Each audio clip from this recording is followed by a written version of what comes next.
Welcome to this DC Dual Force Ultimate Meta Report, where we have the best decks in the game. If the video is helpful, please do give it a like and make sure you're subscribed. I want to say thank you to DC Dual Force for sponsoring today's video. We're going to look at the best decks, but before we do that, let's talk about which factions are performing well. I think the top three factions are going to be Might, Energy, and Tactics. Tactics and Might are the most popular two because Energy is a little bit more complex. And then I think Anarchy and Tyranny are the two factions which are falling behind a little bit at the moment. The first deck we're going to look at is the most popular one, which is Wonder Woman and Batman. Why is this so popular? Well, they're two very good leaders. I think Wonder Woman is the best leader in the game right now. Being able to get 4 damage every 2 turns is quite insane. And overall, I just really like these 2 charge leaders where you can get that board presence. You can use your leader to remove a threat, or you can use your leader to just deal damage to your opponent's leader very, very often. And Might faction has a good leader, and it also has very, very good cards. And Tactics faction is quite similar. Batman being able to seek gadgets and deal damage, and then it's just got lots of really impressive cards. What we are going to do before we look at the specifics of the cards, we're going to look at the split, the graph in the top right here. 19 bronzes, 15 silvers, 6 golds. This kind of ballpark is what you want to be looking at on all of your decks. Maybe there's some exceptions where you play a deck with just like 1 gold card, like an Inmate deck we're going to look at. But generally speaking, for a standard deck, something between like 15 to 20 bronzes, 15 to 20 silvers, 5 to 7 golds, something like that is what you want to be looking for. Now, I think that DC Dual Force has so many cards which are like auto-include. For example, if you're playing Batman, you're going to want to play Alfred. If you're playing Might faction, you're going to want to play Steve. So I would say around 34 of these cards you should just play every single time. I think the ones that you could consider replacing the most is Minotaur, Superman Robot, maybe Utility Belt, but I personally really, really like this card. And I think Steel as well could be replaced. The rest of it, I would put every single one of these cards in every single time. And these are my favorite ones in here. Of course, if you don't have a full collection, like most of you won't, just get as close to this deck as you can and try and have a similar split between bronzes, silvers, and golds. Why is this deck so good? Well, it just does everything. It's got early game board presence. It's got really very good value cards with Steve. It's got good finishers with cards like Batmobile, Truth and Justice, 2 of the best finishers in the game. And overall, it's just really very solid. It's just got so many good cards. It's got good leaders. You can't really go wrong. Is this the best deck in the game, though? I don't think so. I think it is the best, like, safe, standard, early deck. You can't really go wrong with it. That's why it's so popular. The next 2 decks we're going to look at, not necessarily as strong, but 2 of my favorite ones. And these are the mono decks for Might and Tactics. The problem with going mono, which means just one faction, is instead of having the best 20 cards from Tactics and the best 20 cards from Might, you have the best 20 cards from Might and then the next best 20 cards from Might. Because we only have a small pool of cards at the moment, with the fact the game's only just come into open beta, it does mean that you're going to be playing a few subpar cards. However, there's also potentially a whole bunch of extra synergies you can get by going mono. And this deck is using Wonder Woman and Aquaman. It just has pretty similar kind of vibes, just lots of really good cards. But one card that really shines in this deck is Mira. The first time you deploy a recruit with 5 attack or more, each turn summon a tidal wave.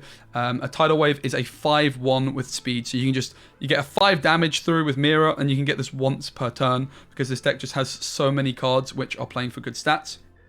Wonder Woman, the gold card, is so good in the back row in this deck because you can give your Wonder Woman leader and your Aquaman 2 attack permanently, which that is really, really powerful. That's exactly what Truth and Justice does, gives your leaders permanent attack. And this deck is just really overall very fun.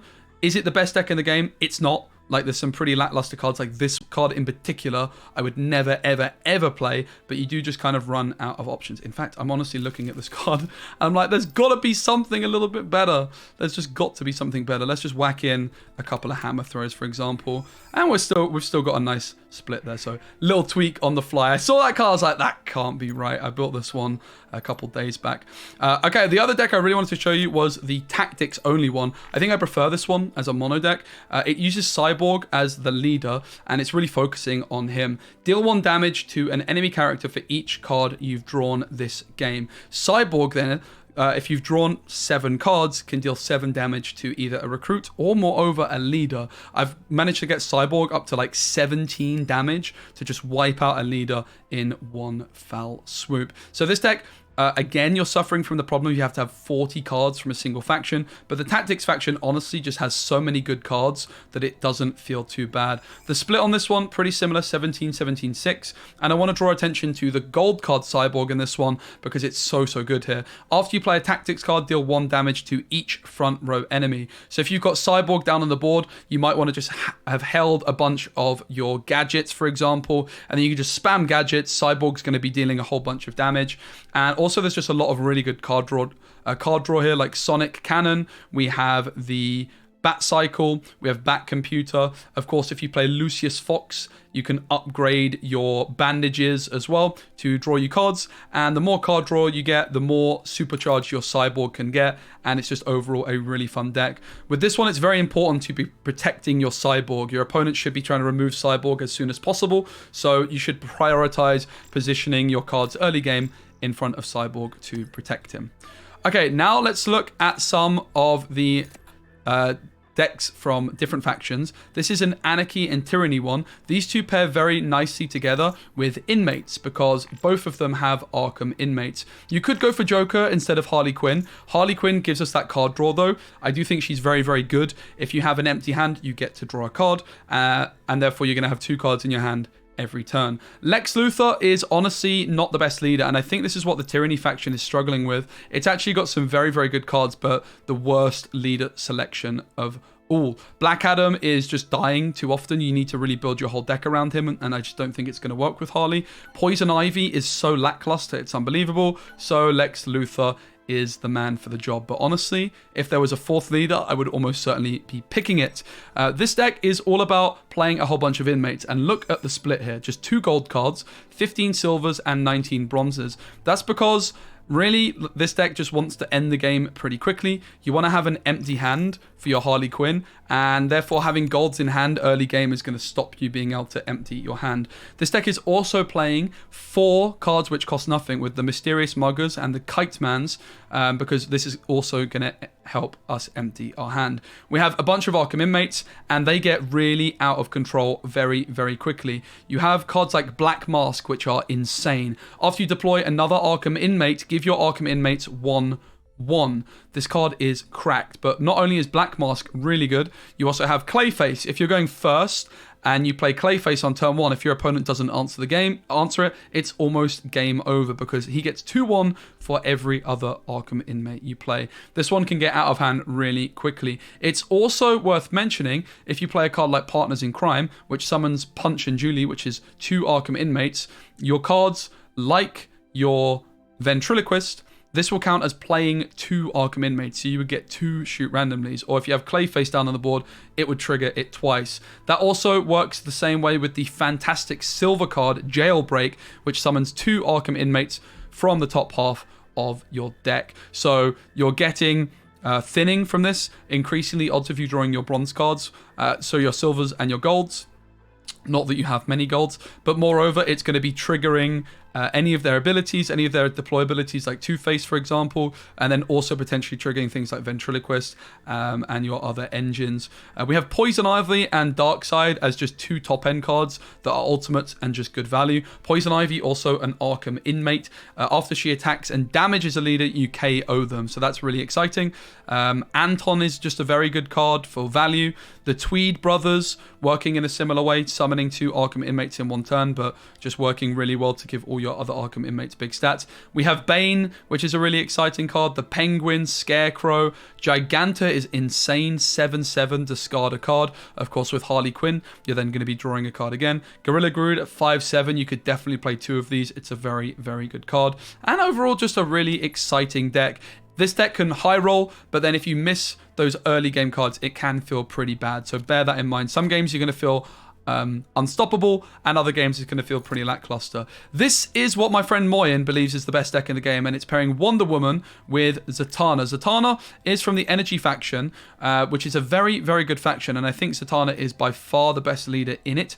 She seeks a magical spell. There's a whole bunch of magical spells, which unfortunately I don't have access to, but they are bloody insane. For example, there's a couple of silver cards which spring to mind, silver magic spells. One of them exhausts all enemy cards, which is insane, and the other one summons a 9/1 silver card, which damages everything by 3 when it enters the board. Just incredible. Like, Zatana is so good, and there's a bunch of other really nice cards in the green faction. Maybe just talking about the Wonder Woman cards, we just have a bunch of the similar cards which you can just put as value into all of your decks.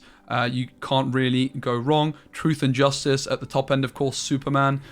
We can see the split, 6, 12, 22. Kind of heavy on the bronze cards for my liking, but this one was built by my friend Moyen. I personally, I would like a few more silver cards in here. There's just so many good silvers, so many good green cards. If you have a magical spell in your hand, play Pyromancy, which deals 1 damage to each enemy. So, like, that's just insane. A 1/4, which deals 1 damage to each enemy. That includes the leaders. Naomi can get really out of hand. After you play a card, Naomi gets 1/1. So she's a really nice engine. Eugene Choi adds Thunderbolts to your deck. And the other idea with this one is the only action in this deck is Truth and Justice. And there is a way of, like, for example, Shazam draws you an action. So if you don't have anything, if you haven't yet played the Eugene Cho to get Thunderbolts in your deck, which are action cards, then instead you're going to be drawing Truth and Justice every single game, which is pretty insane.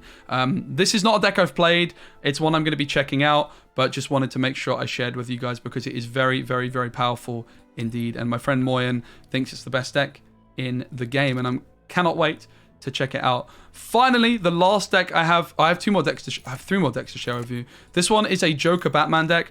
Joker is really cool with the keyword firepower. I'm very, very excited by the keyword firepower. What firepower does is your cards and abilities deal additional non-attack damage equal to your total firepower. So in other words, if you play a card like Shoot Randomly, instead, and you have Firepower 1, instead of dealing 1 damage to random enemies, you would deal 2 damage. If you have Firepower 2, you would deal 3 damage to random enemies. So the Joker leader, therefore, is really good with this, because every 3 turns, he is playing, well, he is dealing 1 damage to 4 random enemies. So if you have, for example, an Enchantress down with Firepower 2, suddenly you're dealing 3 damage to 4 random enemies. So the keyword in this one is going to be that firepower. Now, firepower also combines really nicely with Batman, with the Batarangs, for example. An unupgraded Batarang, instead of dealing 1 damage, if you've got firepower 1, will deal 2, which is pretty exciting. So it's just really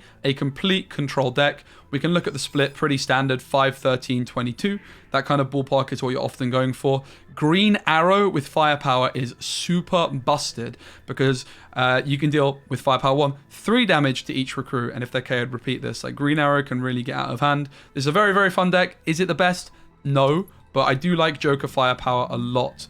Next, we have one which I think has huge potential. It's Green Arrow and Black Adam. Black Adam considered one of the worst leaders by the community because he's very difficult to use. Because after you get 10 charges with Black Adam, he gets 10 attack permanently. So most people are just going to try and tunnel vision on Black Adam and get him out of there as soon as possible. Green Arrow just gives you lots of really good mid-range cards from the Tactics faction, like Commissioner Gordon, like Robin. Robin is amazing with Black Adam because it's charging him. Lots of very good cards in here. Again, this isn't one I have played too much, but really it's just about surviving. Cards like Mass Arrests, which return all recruits to hand. Massacre, which KOs all recruits. You just want to survive long enough that your Black Adam goes through and then just try and deal 10 damage. You could play something, for example, like Mass Arrests to return all recruits to hand, and then your 10 damage with Black Adam goes straight to your opponent's leader. Similarly, you could arrest something and then 10 damage with Black Adam. So this one is all about surviving the early game, which is probably why it's quite heavy on the bronzes. Okay, and finally, last but certainly not least, not the best deck by any stretch, but probably the deck I've had the most fun with. I built it last night. It's Batgirl, Harley Quinn. Batgirl is activating the deploy effect of friendly recruits. Harley Quinn, you want to get your hand emptied. So it's like just a little bit of a hybrid of just high value stuff, but with some discard things like Embrace Madness. Discard a card, give recruits in your deck +2. If you can play this early on, it's pretty insane. And I just wanted to try a bunch of discard cards. Things like Joker Toxin.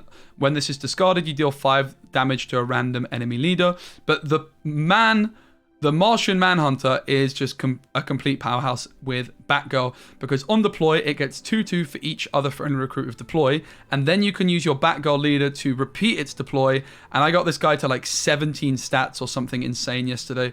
It's kind of just game over if you can pull off that combo. It's a really fun one. Is it the best deck in the game? No, but it's with 2 leaders which don't see much play, and therefore one I wanted to share with you. So, to summarize, the best factions in the game are going to be the Might, Energy, and Tactics faction. The easiest to use are going to be Tactics and Might. Anarchy and Tyranny, I think that the Tyranny faction is maybe lacking some good cards. The Anarchy faction is maybe lacking some good cards and the leaders aren't the best. Tyranny, I think, has great cards, but the leaders are really lackluster. That's kind of where those two are at. Tactics has amazing cards and good leaders. Might has the best leader and very good cards. Hope you guys enjoyed this meta report video. Give it a like if you did. Subscribe for more, and let me know in the comments below what decks you think I've missed out on, which you guys are really enjoying. Thanks so much for watching. See you on the next one. Bye.